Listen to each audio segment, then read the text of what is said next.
పెళ్ళైనా పండగైనా వేడుక ఏదైనా పట్టుచీరల ప్రత్యేక వేదిక వారాహి సిల్క్స్.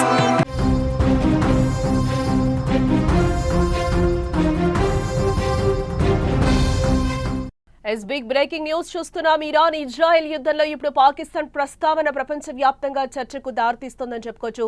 ఇజ్రాయెల్ తమపైన అణు బాంబు వేస్తే దానిపైన ఖచ్చితంగా పాకిస్తాన్ ప్రతీకారం తీర్చుకుంటుందని ఇజ్రాయెల్ ఐజీఆర్సీ జనరల్ మొహసిన్ రెజాయి ప్రకటించడం జరిగింది. అయితే ఇప్పుడు ఇజ్రాయెల్ రాజధాని జెరూసలేం అలాగే కీలక నగరమైన టెల్ అవీవాను పాకిస్తాన్ ధ్వంసం చేస్తుందని చెప్పుకొచ్చారు. ఇజ్రాయెల్ కి వ్యతిరేకంగా ఇస్లాం దేశాలన్నీ ఒకటవ్వాలని ఆయన పిలుపునిస్తున్నారు.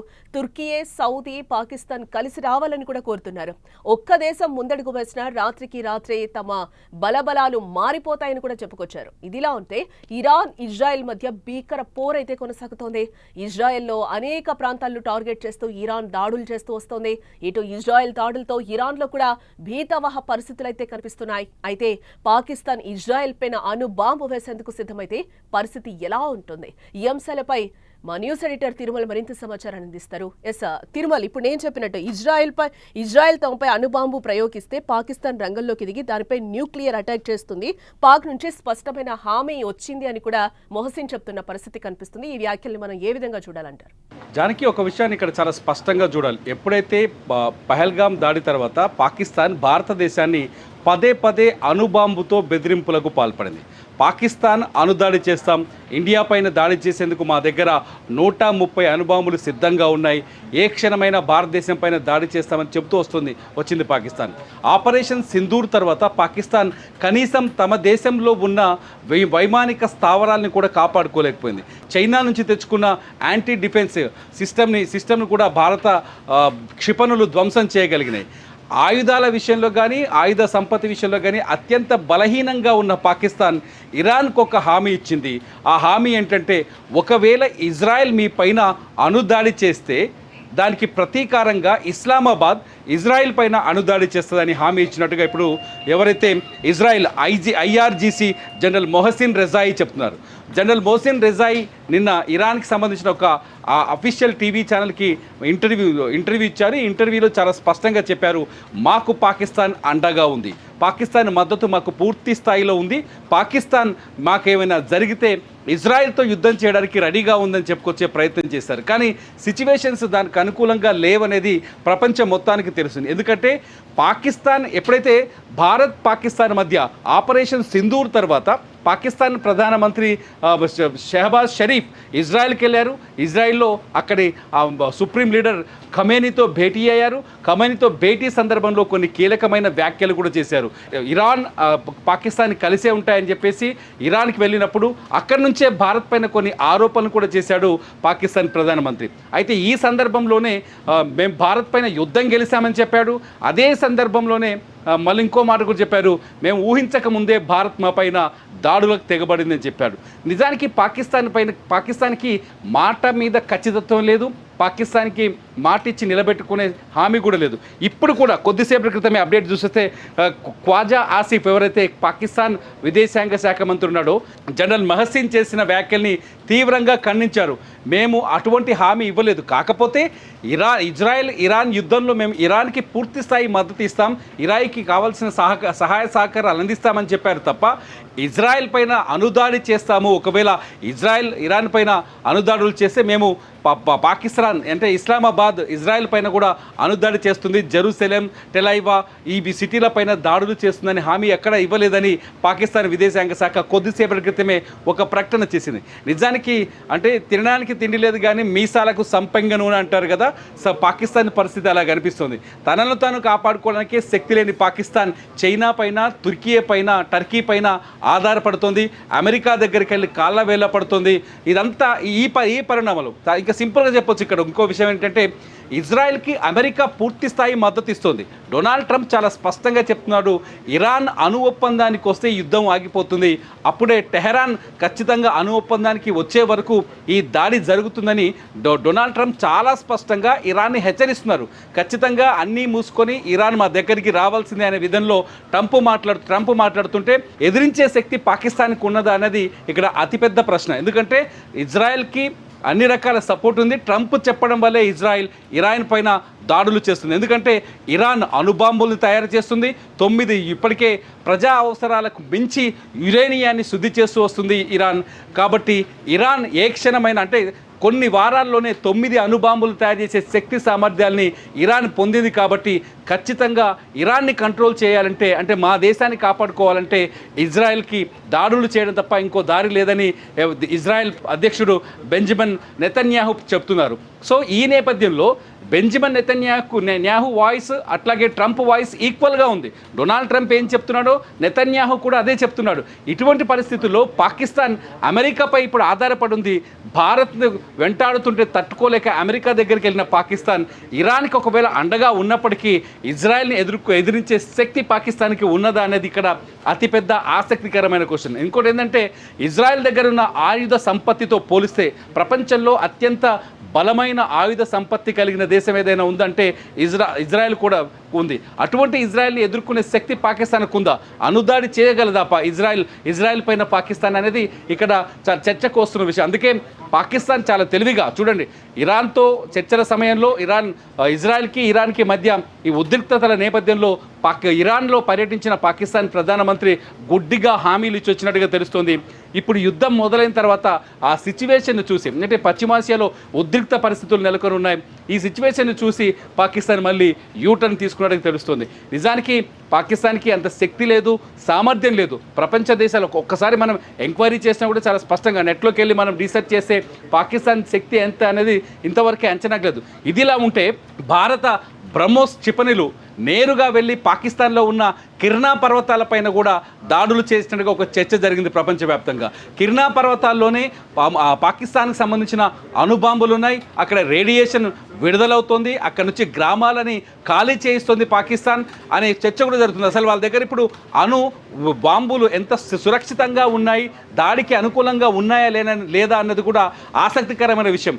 ఇటువంటి పరిస్థితుల్లో ఇరాన్ కోసం పాకిస్తాన్ ఇజ్రాయెల్ పైన అనుదాడి చేస్తుందా అనేది ఇప్పుడు చర్చ ప్రపంచవ్యాప్తంగా జరుగుతున్న చర్చ. ఈ నేపథ్యంలో ఈ చర్చకి ఫుల్ స్టాప్ పెడుతూ పాకిస్తాన్ ఇవాళ యూటర్న్ తీసుకుంది. చాలా స్పష్టంగా చెప్పింది, మేము అటువంటి హామీ ఇవ్వలేదని. జానకి అయితే ఇరాన్ ఇచ్చిన ప్రకటనని పాక్ టోటల్గా అయితే యూటర్న్ తీసుకుంది, మడత పెట్టిందని అనుకోవచ్చుంటారా? ఫైనల్గా తనని తాను చూసుకోవాలని పాకిస్తాన్ చాలా సింపుల్గా తెలుస్తుంది. అక్కడ ఇరాన్ ఇజ్రాయిల్ మధ్య భీకర యుద్ధం జరుగుతుంది.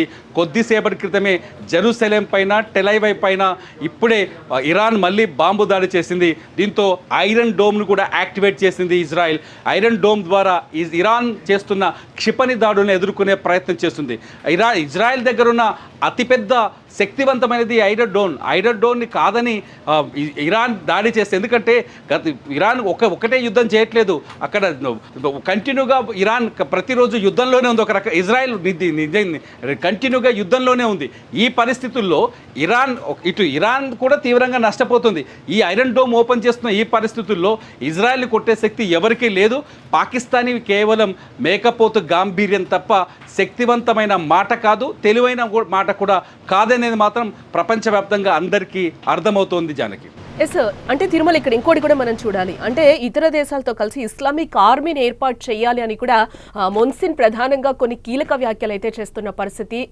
ఏవైనా మాకు సపోర్ట్ చేస్తే కనుక రాత్రికి రాత్రే మా బలబలాలు మారిపోతే ఏ దేశం సపోర్ట్ చేసినా కూడా అని కూడా ఆయన అడుగుతున్న పరిస్థితి కనిపిస్తుంది. ఏంటి జానకి ఇక్కడ ఒక విషయాన్ని మనం కంపేర్ చేసుకోవాల్సిన అవసరం ఉంది. రష్యా ఉక్రెయిన్ యుద్ధం అనేది ఆ రెండు దేశాలకు మాత్రమే పరిమితమైంది. ఉక్రెయిన్ చాలా స్పష్టంగా యూరప్ దేశాల మద్దతు కోరుతోంది. ఇటు రష్యాతో అమెరికా మాట్లాడే ప్రయత్నం చేస్తుంది. రష్యా నాటో బలగాలు వస్తే యుద్ధం మరో విధంగా మారుతుందని చెప్తోంది. కానీ ఎక్కడ హద్దు దాటి ఆ రెండు దేశాలని దాటి యుద్ధం విస్తరించిన పరిస్థితి కనిపించట్లేదు. నార్త్ కొరియా కాస్త రష్యాకు మద్దతు ఇచ్చినప్పటికీ కూడా ఉక్రెయిన్కి అంతర్గతంగా బ్రిటన్ లాంటి దేశాలు మద్దతు ఇస్తున్నప్పటికీ కూడా, యూరప్ దేశాలు మద్దతు ఇస్తున్నప్పటికీ కూడా యుద్ధం విస్తరణ పెరగట్లేదు. దాన్ని కంట్రోల్ చేసే ప్రయత్నం చేస్తున్నారు, శాంతి చర్చల కోసం ప్రయత్నిస్తున్నారు, సీజ్ ఫైర్ కోసం ప్రయత్నిస్తారు. కానీ ఇక్కడ జరుగుతున్న యుద్ధం కొంచెం డిఫరెంట్గా భయానకంగా ఉందని చెప్పాలి. పశ్చిమాసియా దేశాల మధ్య ఉద్రిక్త పరిస్థితులు కొనసాగుతున్నాయని చెప్పాలి. ఈ నేపథ్యంలో మహసిన్ చేసిన వ్యాఖ్యలు నిజంగానే కీలకమైన వ్యాఖ్యలు అవుతాయి. ఇస్లామిక్ దేశాలు సౌదీ కావచ్చు, పాకిస్తాన్ కావచ్చు, ఇతర దేశాలు కావచ్చు, ఇస్లామిక్ దేశాలు ఒక్కటవ్వాల్సిన అవసరం ఉంది. ఇజ్రాయెల్కు వ్యతిరేకంగా పోరాడాల్సిన అవసరం ఉందని మొహసిన్ చేసిన ఈ వ్యాఖ్యలు ఖచ్చితంగా మూడో ప్రపంచ యుద్ధం వైపు దారితీస్తాయనే చర్చ కూడా ఆస్కారాన్ని కల్పిస్తున్నాయి. మొహసిన్ చాలా అంటే ఇజ్రాయెల్ యుద్ధం ఒకవేళ విస్తృతంగా పెరిగితే కాదు గనుక అది మూడో ప్రపంచ యుద్ధం వైపు దారి తీసే అవకాశాలు కనిపిస్తున్నాయి. ఎందుకంటే యూరప్ దేశాలు కావచ్చు, అమెరికా కావచ్చు, ఇజ్రాయెల్కి బాహాటంగా మద్దతు ప్రకటిస్తున్నాయి. ట్రంప్ రెండు రోజులు ఈ వారంలోనే ట్రంప్ ఒక కీలకమైన ప్రకటన చేశారు. ఇజ్రాయెల్ని కాపాడుకోవడానికి, ఇజ్రాయెల్ సార్వభౌమాధికారాన్ని కాపాడడానికి అమెరికా అడ్డుగోడగా నిలుస్తుంది, అమెరికా సహాయం చేస్తుందని చెప్పారు. నిజానికి అమెరికాకి ప్రపంచవ్యాప్తంగా 80 చోట్ల సైనిక స్థావరాలు ఉన్నాయి. అమెరికా తన ఇజ్రాయెల్ అనే దేశాన్ని కాపాడుకోవడానికి సిద్ధంగా ఉంది. అమెరికా చెప్పడం వల్లనే ఇజ్రాయెల్ ఇవాళ దాడులకు తెగబడింది. చాలా స్పష్టంగా ఇప్పుడే ఒక అప్డేట్ చూస్తే ఇరాన్లో ఉన్న ప్రతి అంశం, ఇరాన్కి సంబంధించిన గోల్డెన్ ఇన్ఫర్మేషన్ అంతా ఇజ్రాయెల్ చేతుల్లో ఉంది. అమెరికా ద్వారా ఇజ్రాయెల్కి ఆ సమాచారం అందింది. అందుకే అణుబాంబుల తయారీకి ఇరాన్ రెడీ అవుతున్న తరుణంలో యుద్ధానికి దిగింది ఇజ్రాయెల్ అనేది చర్చ జరుగుతుంది. అంటే ఇరాన్ పూర్తి స్థాయిలో ఇరుక్కుపోయింది. ఇజ్రాయెల్ చాలా శక్తివంతంగా కనిపిస్తుంది.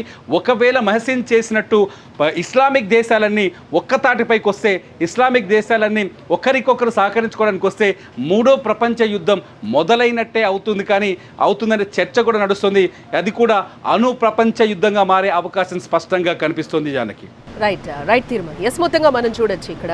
ఎస్, టోటల్గా అయితే ఇక్కడ పాకిస్తాన్ ఇరాన్కి కూడా మద్దతు ఉంటానని చెప్తున్న పరిస్థితి కనిపిస్తుంది. గతంలో చెప్పారు జూన్ 14వ తేదీన అసెంబ్లీలో కొన్ని కీలక వ్యాఖ్యలు చేసిన సందర్భం కూడా మనకి కనిపిస్తుంది. ఈ నేపథ్యంలోనే ఇజ్రాయెల్ తమపై అణుబాంబు ప్రయోగిస్తే కనుక ఖచ్చితంగా పాకిస్తాన్ ఇజ్రాయెల్ మీద న్యూక్లియర్ ప్రయోగిస్తుంది అని కూడా ఇరాన్ ఈరోజు కొన్ని కీలక వ్యాఖ్యలు చేసిన నేపథ్యంలోనే ఒక చర్చకైతే దారితీసిన పరిస్థితి కనిపిస్తుంది. పాకిస్తాన్ క్లియర్గా హామీ ఇచ్చిందని కూడా మొహసిన్ చెప్తున్న పరిస్థితి కనిపిస్తుంది. ఇస్లామిక్ ఆర్మీని ఏర్పాటు చేయాలని కూడా ఆయన పిలుపునిచ్చారు.